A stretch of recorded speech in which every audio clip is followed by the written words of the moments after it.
दर्शन। दीपक भाई, ज्ञान और बुद्धि दोनों के बीच में क्या भेद है, और मोक्ष जाने के लिए कौन सी चीज ज्यादा जरूरत है दोनों में? तो खुली बात है, ज्ञान से ही मोक्ष होता है। बुद्धि तो अज्ञान से अहंकार खड़ा हुआ, और अहंकार से बुद्धि उत्पन्न हो जाती है। बुद्धि संसार अनुगामी है, संसार में प्रॉफिट एंड लॉस उतना ही बता सकती है संसार में। हाँ, पर मोक्ष जाने की बात बुद्धि रोकेगी, बहुत बड़ा अंतराय करती है मोक्ष जाने में। और ज्ञान वो प्रज्ञा बोला जाता है, प्रज्ञा दिन रात मोक्ष जाने के लिए बताते रहती है, संसार में टिकने नहीं देगी, कैसे मोक्ष में चले जाए उसके लिए पुरुषार्थ कराएगी प्रज्ञा। और बुद्धि संसार से निकलने नहीं देगी, मोक्ष जाने के लिए रोकेगी। इतना अंतर है। हाँ, यानी सिंपल है, बुद्धि को बंद नहीं कर सकेंगे, हमारे पास बुद्धि का स्टॉक तो है। तो बुद्धि को प्रॉब्लम के सॉल्यूशन के लिए लगा दो, व्यक्तियों के दोष देखने के लिए मत लगाओ। बस इतना सिंपल इक्वेशन चालू रखो, काम व्यवहार उसका सॉल्यूशन के लिए बुद्धि वापरो। समझ में आया? हाँ, समझ।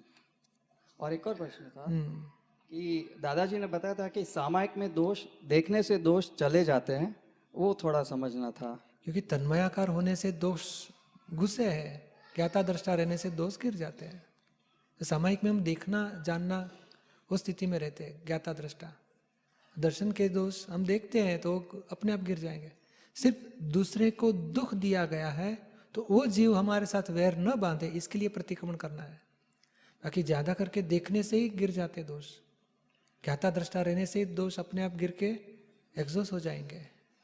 तो फिर दोष का रक्षण करने से दादाजी ने बताया कि कुछ 20 साल का एक्सटेंशन होता है। हाँ, तो अगर निर्जरा है तो डिस्चार्ज है, तो फिर एक्सटेंशन कैसे होगा? एक्सटेंशन क्या है कि ओपिनियन दे देते हैं, उसमें क्या गलती है, करना ही चाहिए, तो एक्सटेंशन होता है।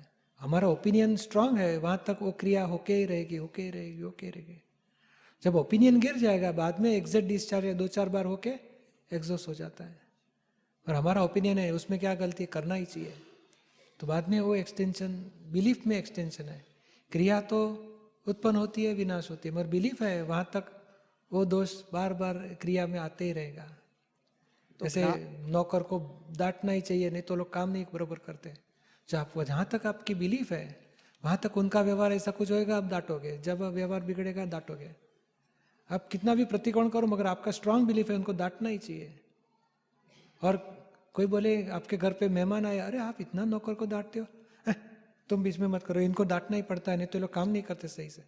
एक्सटेंशन हो जाएगा। एक्सटेंशन है, बिलीफ में स्ट्रांग है वो, यानी आपको शंका नहीं है कि मेरी गलती है। व्यवहार में बोलते हैं हाँ मैं माफी मांगता हूँ, माफी मांगता हूँ, भीतर में डीप डाउन तो बुद्धि ने सेटिंग किया है कि उसको डांटना ही चाहिए। अभी दिल से जब पश्चाताप हो जाए और कोई बोले आप इसको इतना डांटते हो, तो हाँ मेरी गलती है, मेरी वीकनेस है, तो वो गलती टूटेगी और बाद में धीरे धीरे कम होके खत्म हो जाएगा। और बातचीत का जो प्रयोग दादाजी ने बताया है, अपने आप से करना, फाइल 1 से, वो कैसे है? मतलब ओ बहुत अच्छा प्रयोग है। दादाजी की किताब है 12वीं आपतावाणी में, वो बहुत डिटेल में है। 6ठी आपतावाणी में भी वो डिटेल में है, प्रतिक्रमण बुक में भी डिटेल में रखा है। पर इसका सिंपल बात इतनी है कि आईना में आप सुबह देखो, उठने के बाद जाते हैं ना, आईना सब सेट करते हैं ना, तो उस टाइम पे दर्शन दिखता है, आप शुद्धात्मा हो। तो फाइल 1 को देख के ओ दर्शन कैसे हो, तबीयत अच्छी है। बाद में वो ब्रश करेगा, अरे बस धीरे धीरे करो, इतना बतावल क्या है, शांति से करो। तो पड़ोसी जैसे बात करनी है उसके साथ, फर्स्ट नेबरर। चाय पिएगा, चलो 1 कप बस, नहीं नहीं थोड़ी ज़्यादा लेनी है, क्यों ज़्यादा लेनी है, ठीक है चलो ले लो। हमारा ध्येय को नुकसान नहीं करता है तो उतना चलने देने का। नाश्ता कुछ करना है, चलो थोड़ा ये ठंडा नाश्ता है, अभी भाई जो भी है ये ले लो आज, अभी थोड़ा कम खाओ। पर हम बातचीत करेंगे उसके साथ, तो काम तो वो कर ही रहा है। एक एक क्रिया डिस्चार्ज उदय में आएगी और पूरी होके रहेगी। पर हम जुदापन की जागृति बातचीत का प्रयोग से रख सकते हैं। हाँ, बाद में मम्मी के साथ गुस्सा आ गया, भाई यही नाश्ता है, दूसरा कुछ बनाया नहीं तुमने, देखो दर्शन इतना डांटो मत, प्रेम से पूछो भाई कुछ दूसरा कुछ है नाश्ते में। तो कहा हाँ जरा कुकर में ढोकले हो रहे हैं, थोड़ी देर लगेगी। तो पूछा तो मालूम हुआ। तो ये व्यवहार पड़ोसी जैसे पड़ोसी के साथ व्यवहार करते हैं, फाइल 1 के साथ, ऐसे व्यवहार बातचीत करना है। देखो आपने नेगेटिव ओपिनियन दिया, ये ठंडा ये नाश्ता देती है, दूसरा कुछ बनाती नहीं, आपकी बात गलत निकली, तो कॉन्वर्सेशन करो। तो कॉन्वर्सेशन करने से हम जुदा है, आहारी आहार करता है, मैं निराहारी उसको जानने वाला हूँ, वो जागृति अपने आप रहेगी। और जो फाइल 1 गलती कर रही है तो उसको बता भी सकते, देखो तेरी ये गलती है, तू माफ़ी मांग ले, प्रतिक्रमण कर। एक एक दोष हम दिखाई देंगे ज़्यादा जुदापन की जागृति से। दादाजी खुद भी निरंतर वही जागृति में रहते थे। बताते हैं ना, इतना सत्संग हो रहा है, उस टाइम पे भीतर में जागृति भी रखती। बहुत, आप तो बहुत अच्छी बात बता रहे हैं आप, नहीं आपकी कृपा है। ऐसे भीतर में भी कॉन्वर्सेशन चालू है और टेप रिकॉर्डर निकलती रहती है। तो इससे हाँ समझ, तो इससे बुद्धि को भी बाहर रख सकते हैं ना। बुद्धि से हम जुदा रहेंगे, बुद्धि तो रहेगी फाइल 1 के साथ, हाँ हाँ। पर हम उसके साथ यानी अहंकार के साथ कॉन्वर्सेशन होता है, प्रज्ञा और अहंकार के बीच में। अहंकार बुद्धि का सुनेगा तो राग द्वेष में जाएगा, और प्रज्ञा का सुनेगा तो आत्मा के प्रति आएगा। तो ये कॉन्वर्सेशन से क्या होता है, वो बुद्धि का जो बुद्धि की पकड़ है अहंकार के ऊपर, वो छूटते जाती है, प्रज्ञा हाजिर रहेगी। किसी ने बोला दर्शन तेरे में अक्ल नहीं है, तो आप सीधा बोलने का अहंकार को, देखो भाई हमारी गलती होगी तो बोलेगा, उसका दोष नहीं है। उस टाइम पे आपने कॉन्वर्सेशन किया तो बुद्धि बीच में नहीं आ गई, प्रज्ञा सीधी हाजिर रहेगी, तो अहंकार को डिप्रेशन नहीं आएगा, अपमान का दुख नहीं लगेगा, और उसको जागृति रहेगी कि नहीं हमारा हिस्सा पूरा उपकार है, निमित्त है।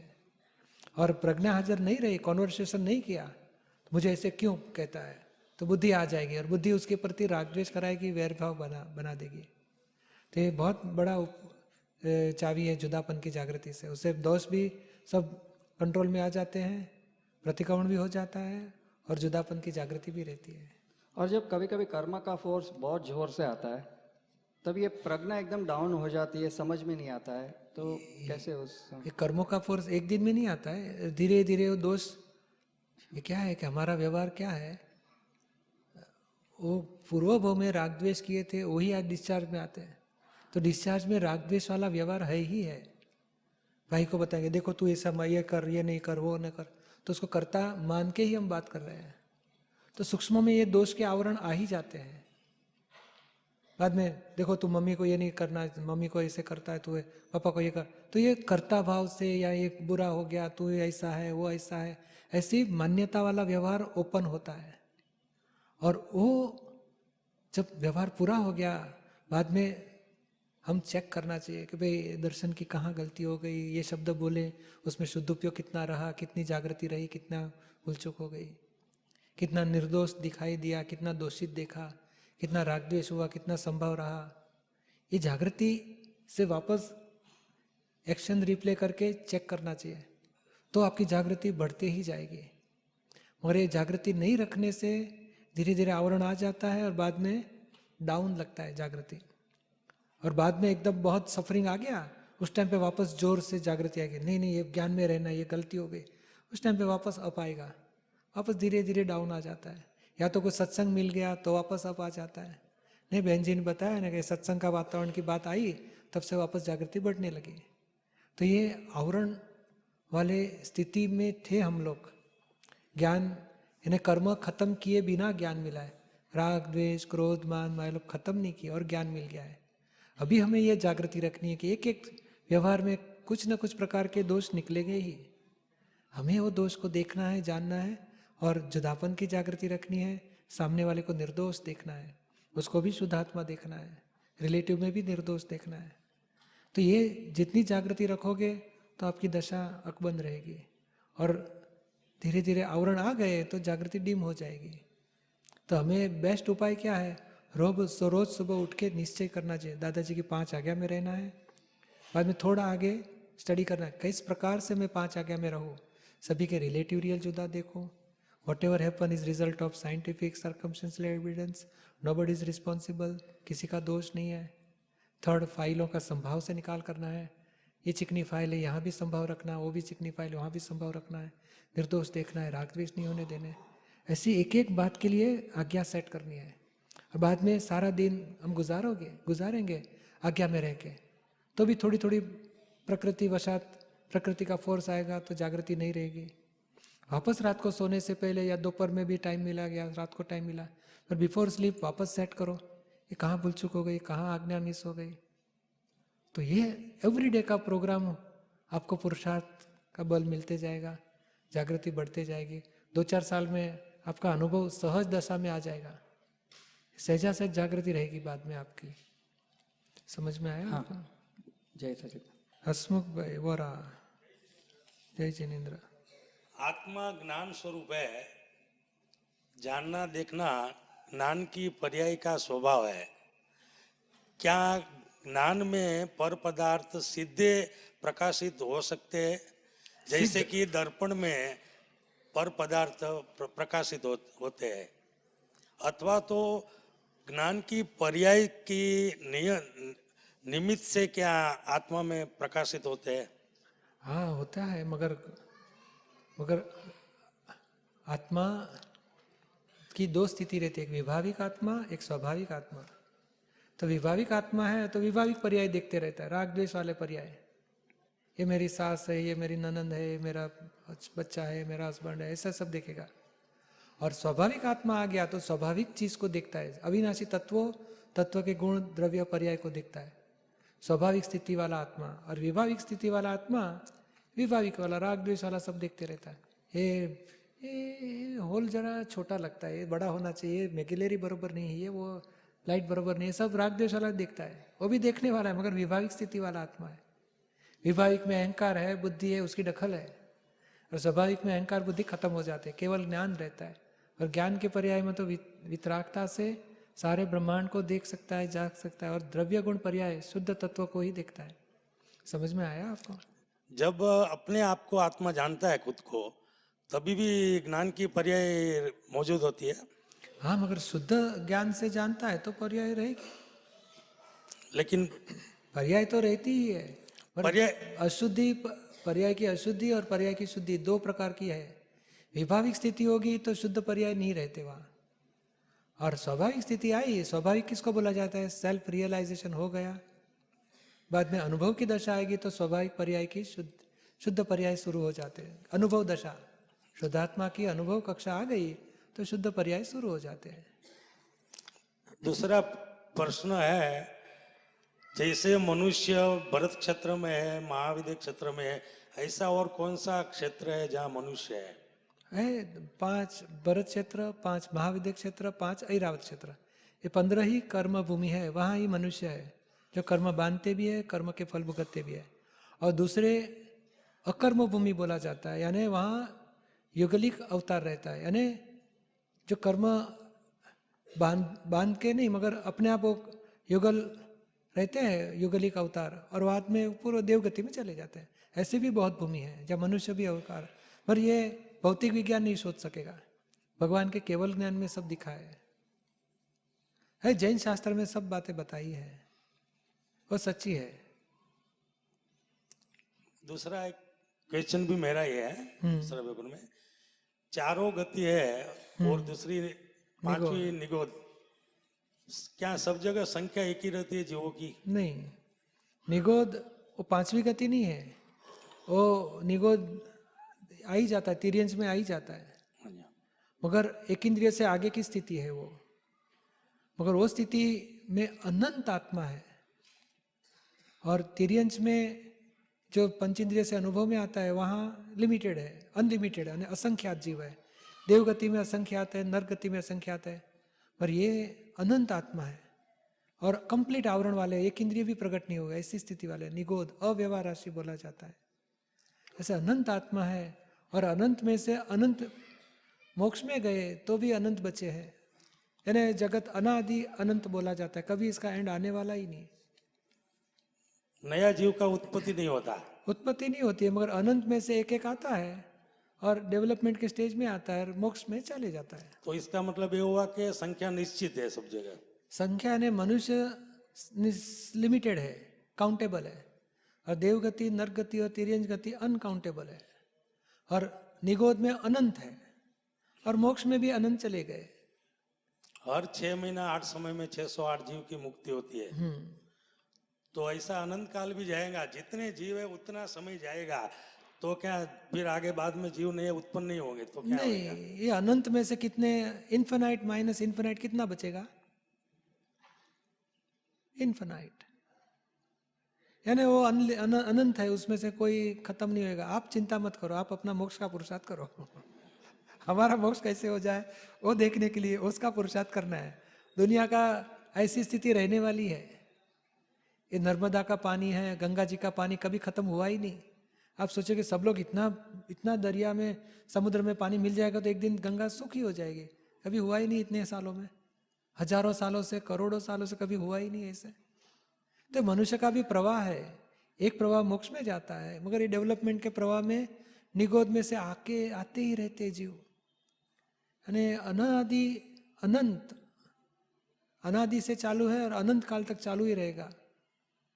समझ में आया आपको? बोलते हैं कि आलू में एक सुई का पॉइंट घुसा हो अंदर में, उसमें जितने अपने मद्रास में जितने जीव है उतने मद्रास एक नहीं, पॉइंट सारे में आते हिंदुस्तान हैं। में हिंदुस्तान में उतने जीव आते हैं। वो हैं। सही बात है, सही बात है, मगर वो सब आवरण वाले जीव है, निगोद वाले जीव। आप उसकी चिंता मत करो। 2 इंद्रिय से पंचेंद्रिय का हिसाब हमें जागृति रखनी है। त्रस्काई जीव को दुख न हो जाए ऐसे व्यवहार करो, ताकि एक इंद्रिय के लिए अभी डिस्टर्ब मत करो। अब केवल ज्ञान की स्थिति आएगी, केवल ज्ञान होने का टाइम आएगा, तब हम उसके प्रतिकोण करके दो डालेंगे। अभी तो मनुष्य को दुख न हो जाए, पंचेंद्रिय को दुख न हो जाए, उसका पुरुषार्थ करो। उससे ज़्यादा से ज़्यादा 4 इंद्रिय, 3 इंद्रिय, 2 इंद्रिय तक जाओ।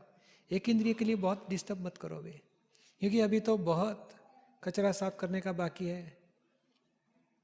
हम दूसरी लाइफ में जब केवल ज्ञान होने का टाइम आएगा तब एक इंद्रिय का हिसाब कर लेंगे। प्रतिक्रमण। जय जय श्री जय।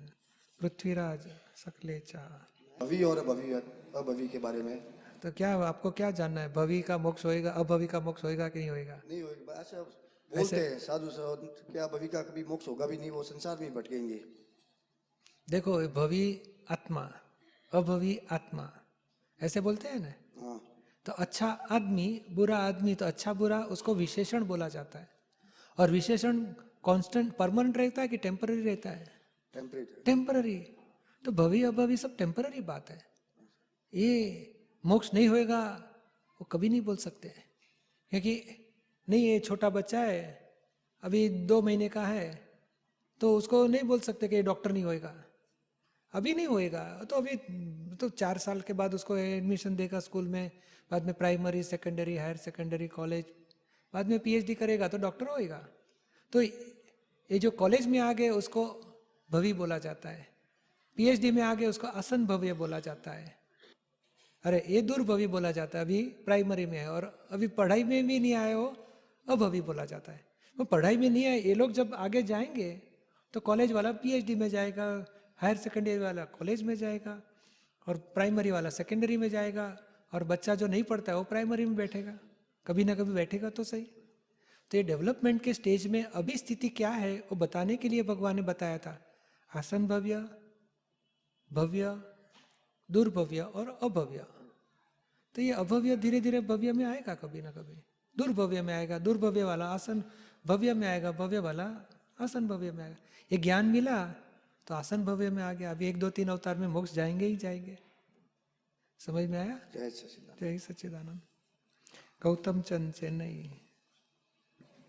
जय जिनेन्द्र जी। जय जिनेन्द्र। साधना की सम्यक शुरुआत कहाँ से शुरू होती है? आपने ज्ञान लिया है? लिया।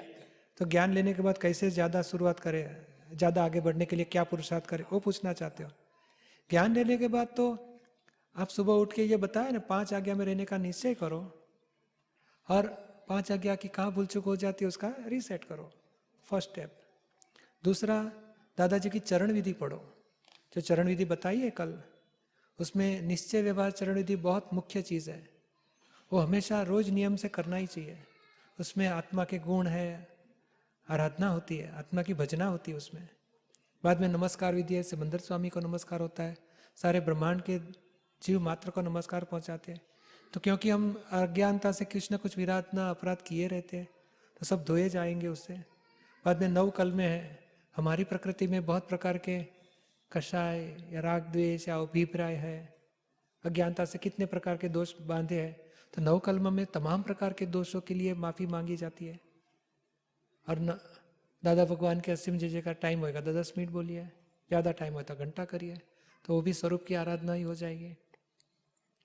यानी 5 आज्ञा में रहना, बाद में चरण विधि पढ़ना, बाद में तीसरा दादाजी की किताबें पढ़ो।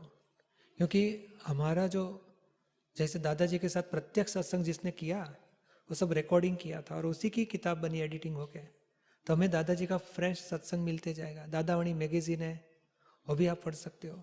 तो वो भी जैसे जितना भी वांचन किया दादाजी की ज्ञानी की वाणी, तो आपको ज्ञान की चाबियाँ मिलेगी। और बाद में रोज दिन में जो भी प्रकार के दोष हो जाते हैं, क्रोध, मान, माया, लोभ या विषय विकार, यानी द्वेष या राग से, मोह से या राग से, या तो द्वेष से, अभाव से, रोज रात को बैठ के 2 प्रकार के विषय दोष के भी प्रतिक्रमण करने हैं, मोह के, राग के, और द्वेष के, क्रोध, अभाव, तिरस्कार। 5-5, 10-10 मिनट निकालो कम से कम, तो सारे दिन में कितने प्रकार के दोष हो गए, किसी को दुख दिया गया या मोह दृष्टि हो गई, सभी के प्रतिक्रमण करो। तो ये इतना होने से आपका मोक्ष मार्ग के लिए बहुत हो गया। यानी चरण विधि पढ़नी है, 5 आज्ञा में रहना है, और दादाजी की वाणी पढ़नी है, या तो VCD भी हेल्प में ले सकते हैं जब तक वाणी नहीं पढ़ो तो। और बाद में सामायिक प्रतिक्रमण बोला जाता है। प्रतिक्रमण तो रोज जो दोष हुए उसके माफ़ी मांगते हैं, और सामायिक में दोष किस कारण के वजह से हुआ वो थोड़ा एनालिसिस करते हैं इंट्रोस्पेक्शन में, उसको सामायिक बोलते हैं कि इसके साथ बुरे शब्द निकल गए, उसके पीछे क्या था, नेगेटिव अभिप्राय था, नेगेटिव ओपिनियन था, और द्वेष था, अपेक्षा थी, ये जो जो प्रकार के कारण है वो भी चेक करना है, वो सामायिक में देखना है। यानी विधि, वांचन, सामायिक प्रतिक्रमण और 5 आज्ञा, वो निश्चय में रखना है हमें। और जितना 5-10 मिनट, 15 मिनट भी टाइम मिला, हम पढ़ाई करेंगे या 10-15 मिनट के लिए दोष के प्रतिक्रमण करेंगे, आधा पौना घंटा दिन में निकालेंगे इतना, तो हमारा मोक्ष का पुरुषार्थ के लिए रास्ता खुला है। आत्म कल्याण के लिए काफी है, बहुत हो गया सत्संग। और दूसरा ये प्रत्यक्ष सत्संग भी इतना ही हितकारी है। जो भी चांस मिले, शिविर है अहमदाबाद में, बहुत प्रकार की हो जाती है, तो पॉसिबल है उतना ज्वाइंट हो जाओ। प्रत्यक्ष सत्संग सबसे बड़ी चीज़ है, उससे आपको सब प्रकार की जागृति बढ़ने का हेल्प मिलेगी। धन्यवाद। जय सच्चिदानंद।